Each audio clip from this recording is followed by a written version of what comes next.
দিনে কয়বার করছো? আজকে কয়বার করছো? একদিন একবারই করি।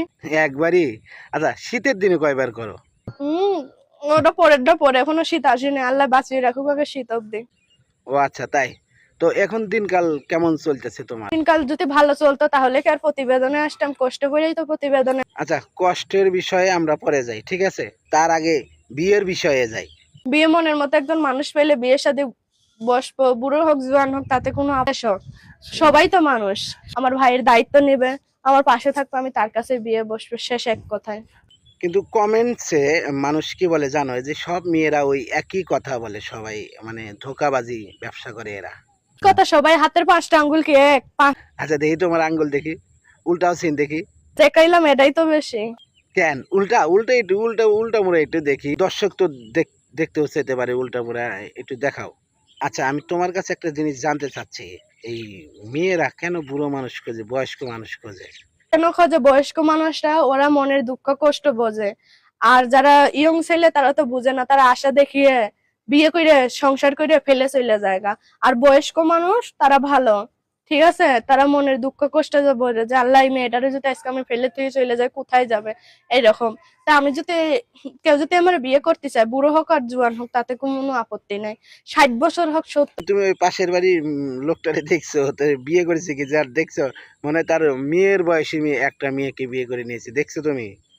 তার যদি বউ থাকে বাচ্চা থাকে কোনো সমস্যা না, নাতিপুতি থাকলেও সমস্যা নাই, মনের ভালোবাসা বড় ভালো।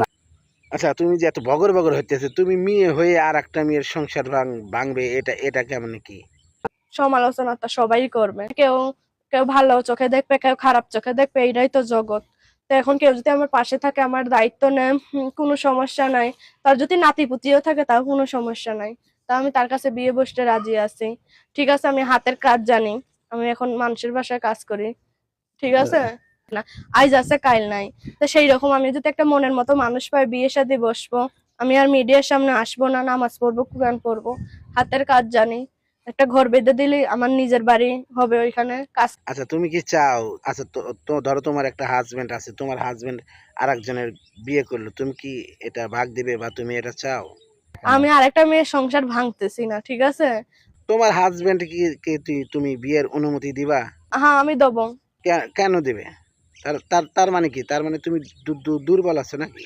তার মানে তুমি তোমার হাজবেন্ডকে পরিপূর্ণ ভালোবাসা দিতে পারবে না নাকি? তোমার তোমার স্বামীকে তুমি ঠিকঠাক মূল্যায়ন করতে পারবে না? মূল্যায়ন করতে পারতেছি না, এর জন্য কব আরেকজন। এই যে আমার স্বামী, ধরেন একজনের বউ থাকা সত্ত্বেও একজন আরেকজন কি কারণে বিয়ে করবে, তার কোনো খুদ আছে? এর জন্যই তো বুঝার দরকার নাই, জানার দরকার নাই।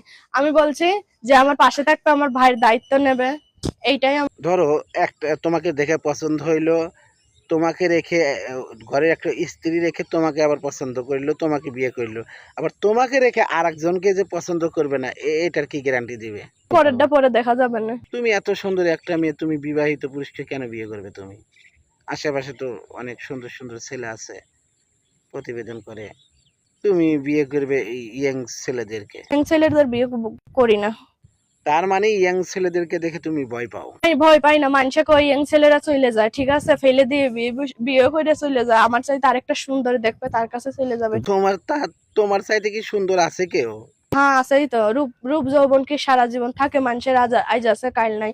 আমার যে একটু কোনো কিছুতে কোনো কিছু কমতি হবে, তখন আমার আরেকজনের বিয়ে করবে, ঠিক আছে। আমি এর জন্য আমি একটা বয়স্ক লোক চাই, যে আমার 5 ওয়াক্ত নামাজি হতে হবে, দাড়ি হতে হবে, কোরআন পড়তে হবে, ঠিক আছে, ভালো ব্যবহার করতে হবে, মানুষের বিয়ে করব, আমার আশা আছে।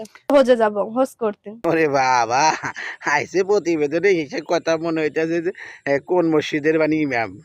আচ্ছা, যাই হোক, আজকে কি খাওয়া দাওয়া হয়েছে? হ্যাঁ আজকে নিরামিষ রাঁধছিলাম, প্রচুর বৃষ্টি হয়েছে তো এর জন্য। অবশ্য বৃষ্টির দিনে নিরামিষ খেয়ে মজাই আলাদা।